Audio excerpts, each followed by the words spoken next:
However, I want to tell you that although we have some Christian organizations that they help the refugees, we have also some Muslim organizations that they take care of the refugees. And I would like to show you this video about this sister. Her name is Amira Taha, who used to be a Catholic Christian missionary who was in Kenya, and then subhanallah, Allah subhanahu wa ta'ala guided her to Islam. She opened her own organization to help the refugees here in the United States.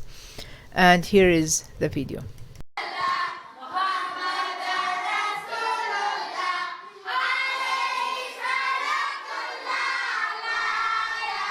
Yes, this is in America. When the refugees come here, they have no idea about the system that they have to adopt, and the government lacks of assistance towards those human beings. They come and have no food, no money, no houses, dreaming that they will have a better life. My name is Sharifa. I'm from Burma. Assalamu alaikum. I will start the first one. His name is Ibrahim. He came from Burma too. We all are refugees, so I only talk like I only name. The second one is Ali. Ali is from Burma too, and he has his own family here. Also Apinle is from Burma too, and his wife Hazra. And her name is Fatma, but Muhammad Rafi is at home today to do something at home. And this is Sister Amira, always helps. And his name is Nur Zaman, son of Apinle. And this is Muhammad Shafi, son of Fatima. and this is Salima, wife of Ali. And this is the youngest son for Ali, and his name is Mike. You said you are from what country again? From Burma. Burma, is it a country, right? Yeah. Our country is in touch with India, Bangladesh, Thailand, Laos, and China. Yeah, Asian country. Yeah. Okay, go ahead. And her name is Zahra, and she is daughter of Ibrahim. And this is the wife of Ibrahim, and her name is Surabi. And she is the daughter of Ali, and her name is Ramzan. The youngest is Ramzan, and Hasina is the older daughter. So we came, actually I came from America since 2 years now, but they are like a new refugee families. They came here since September 2007. And this house is a Apinle house. Apinle and Hazra family live here. But we live around here, not in this apartment. And today, Apinle wants to celebrate the first home, how we call like a homecoming or whatever we call it, like a celebrate. And he wants to treat people like cultural food. This is our cultural food, and Amira tried to eat our food, little bit spicy.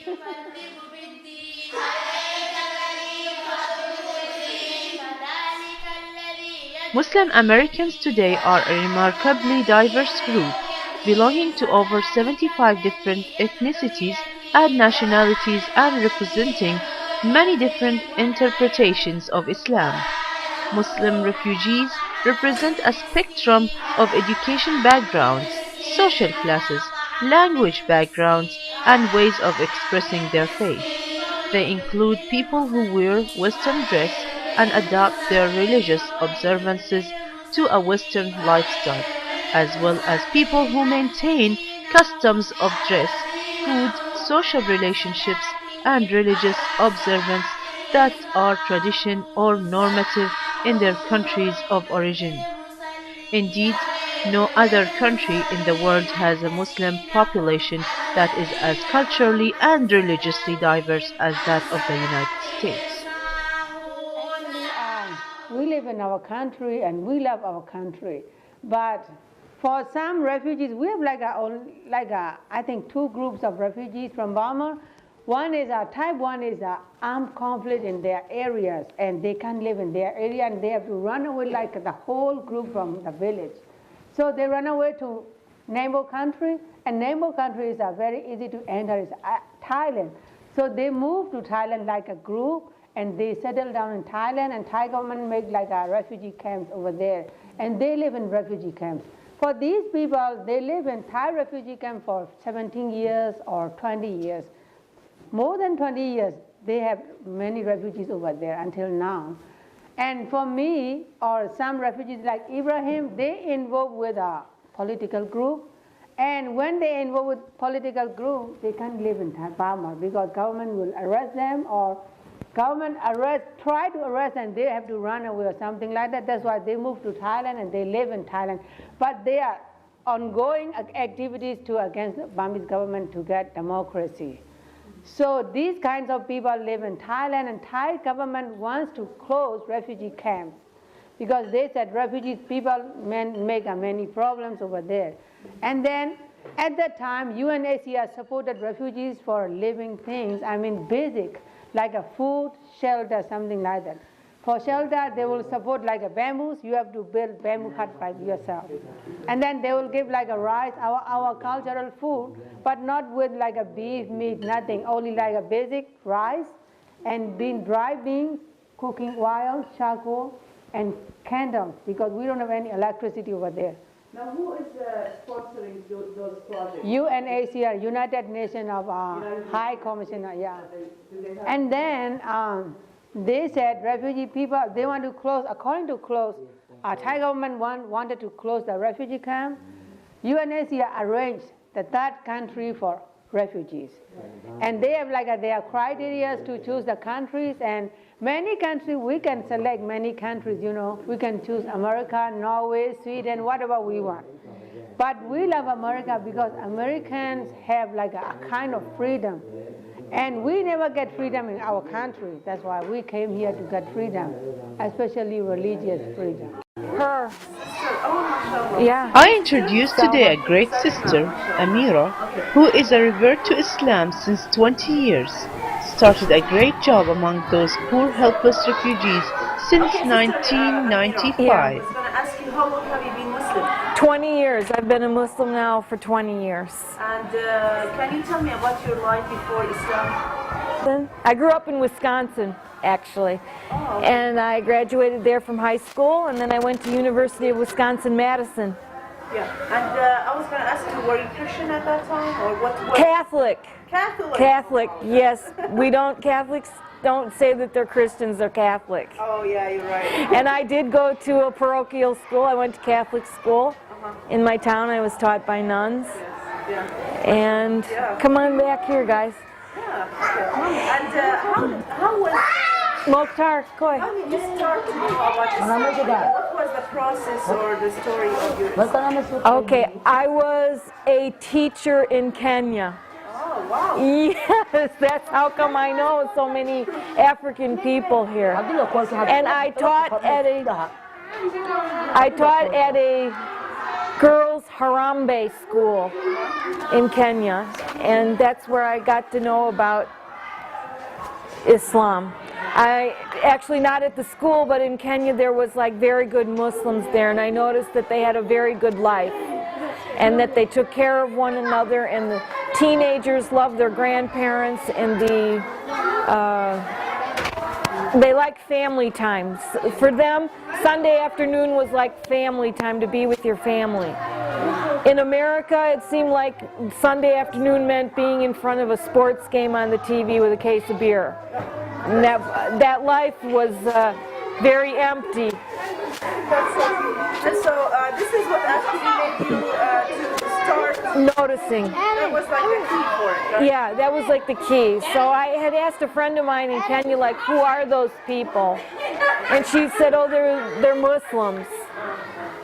And that's Actually, when we came, between like a week, we have to go to refugee clinic to get immunization.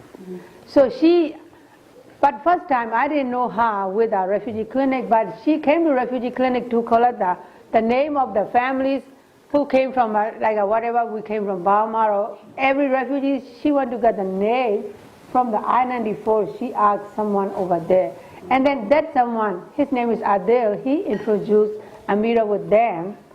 And then she got like all addresses, and she came to the house by house And she said, okay. For me, for example, she came to my house, she gave me like Quran, and then like a alarm clock for Azam, and then she gave me Zamzam water, and everything for Muslim people. You know, when we came, we can't bring all. So she came to my house and she brought my son, my two sons and my daughter. She said they have to go to school. That's why she wanted to buy shoes for them. Because shoes are not enough for refugees. When we came, we don't have any enough clothes, shoes. And she bought uniforms and then shoes for my kids. And she gave a big table. Just for my family, I told you, just for my family, she supported like to get a computer for my kid. And then the other family, they told me she came every house, it's not only Muslim, every house, and then she gave. So all the time when she came to our door and knocked the door.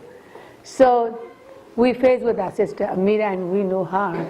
And she said every Saturday we can come here to pray because many Muslims need to pray, especially on Saturday as it's Friday. So we tried to find where's the mosque. And she said there's a mosque in Sunday Square and we can go and pray over there. Yeah, this is the first time we met with her. Okay, it's Islamic Community Center of North Texas, founded in 1995. And we just have various activities. Mainly it's the refugee activity, and now we made this building. And downstairs we have a men's prayer hall and a sisters' prayer hall and office and kitchens, activities in community center. And then the 4 apartments that surround it, their income supports the 2 charities. Sister Amira does not only help refugees to start with their lives in United States of America, but also she has a weekly program with the kids ages 3 to 15 years old for memorizing Quran and reading Arabic language. Okay, so what message would you give to the Muslims? The Muslims is that right in your own neighborhoods, you need to form your own small prayer place or Islamic center. Don't wait to go to the big ones. Don't wait for the big mosques. Just make your own center, and just people will come. Allah will send the people.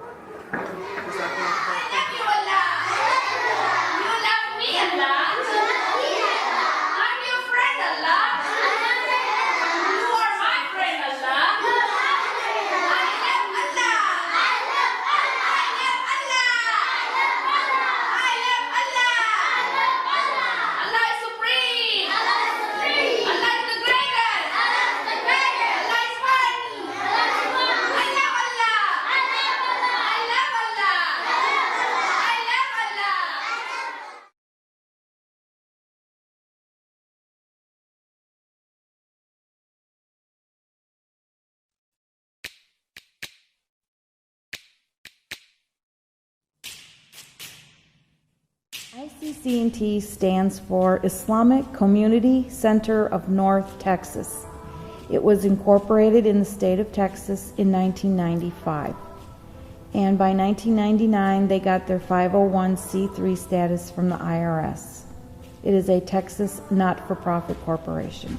So in 2015, it will be 20 years anniversary. Our principal office is at 5765 Phoenix Drive, Dallas, Texas 75231. We have 2 prayer rooms there, and that is our facility. The activities that we have in ICC&T are the Friday Juma prayer, the 5 daily prayers, and we have Islamic weekend school. We have a morning class and an afternoon class.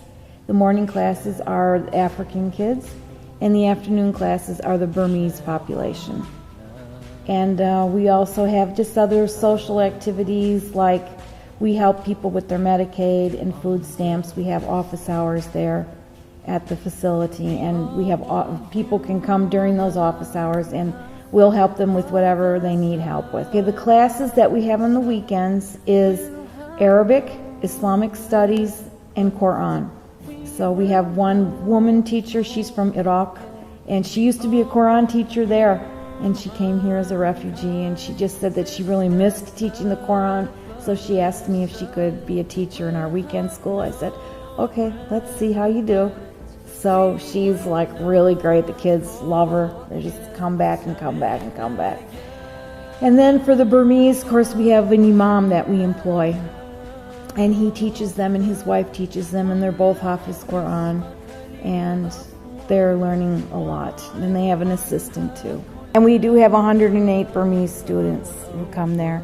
The imam that we employ for ICC&T is a Burmese person, and he came here in September of 2008 and showed us all his certificates. He's been certified by imams from Saudi Arabia, and so he's certified in all the recitation of the Quran and all the hadith and stuff like that.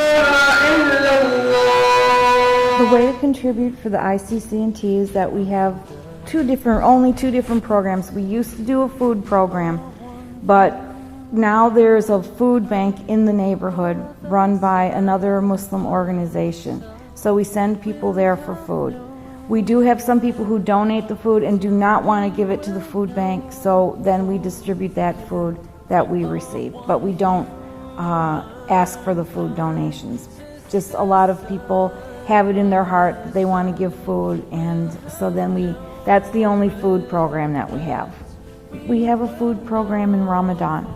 We serve iftar every night. And so that's the only other cooked food program that we have.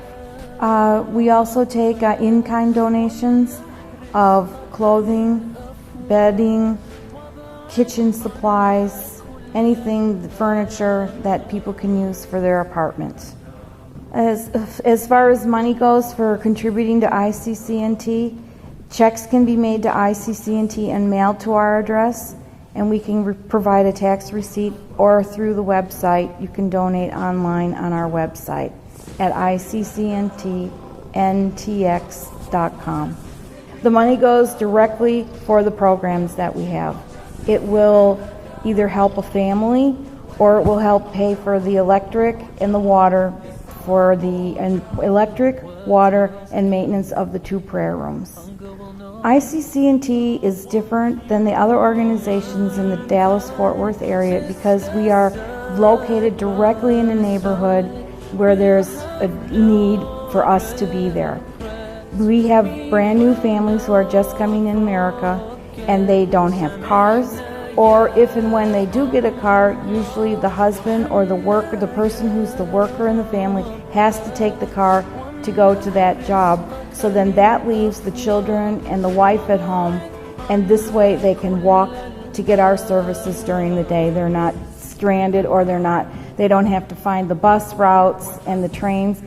The message I give to the communities: you should donate to ICC&T because we are directly helping people, and we are doing things that the masjids are not doing. The masjids do help us a little bit, but usually it's for direct help to the families. And so we're not able to run all of our programs and pay all our imams and pay all of our teachers and meet all of our bills of running that kind of an organization without help directly from people. We don't want to have to go through the step of asking the masjids to contribute to us because we don't always get funding from them. So we have to get our own funds to have that service.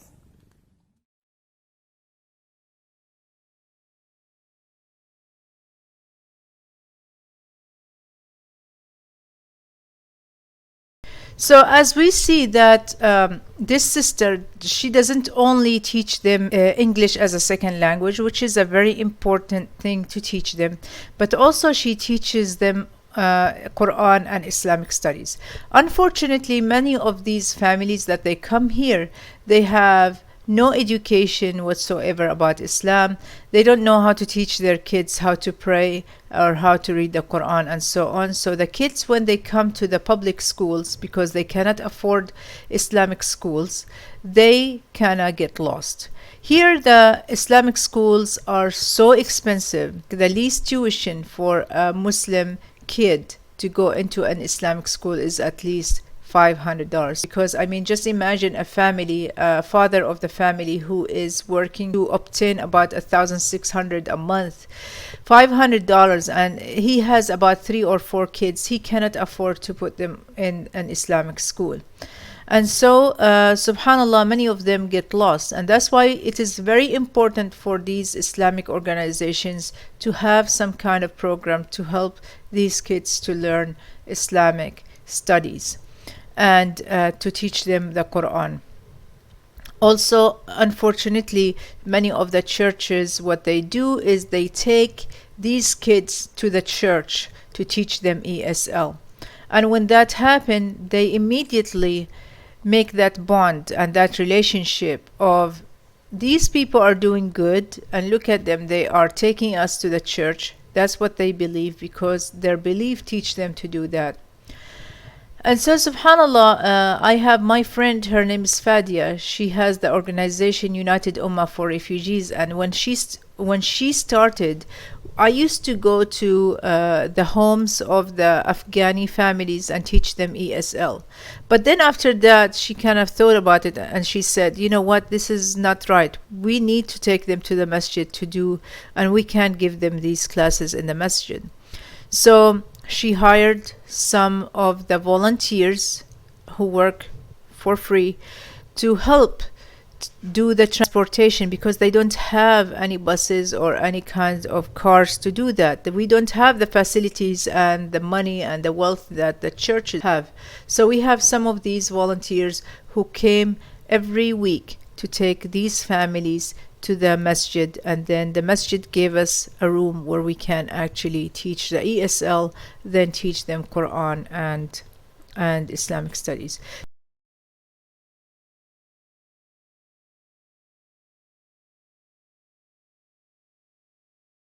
B, ball. C, foreign cat. Hi, my name is Fadia Rishik. I'm one of the co-founder and director for United Ummah for Refugees. We do a different programs for the refugees. One of it is ESL class.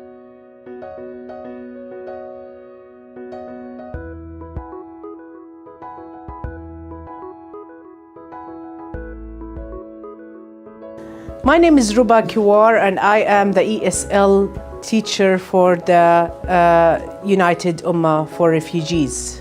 I have been teaching English as a second language for the refugees for over a year now, and I've been enjoying myself with the refugees.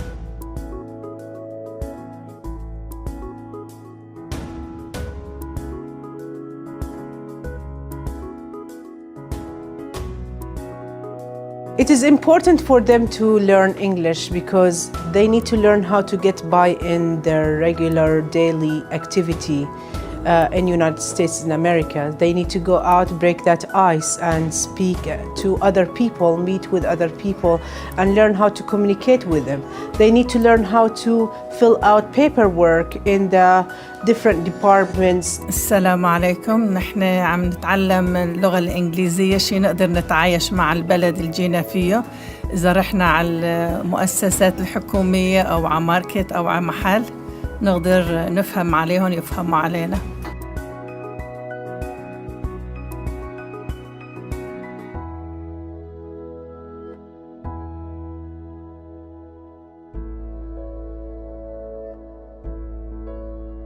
We have different levels, beginner, intermediate, and advanced. The thing that you can support us with, we need volunteers. You can come to the class and help with a student. Another area you can help us with is transportation. This is one of the challenges that we face, that we need transportation. So by providing funds for us, we can provide this for the refugees.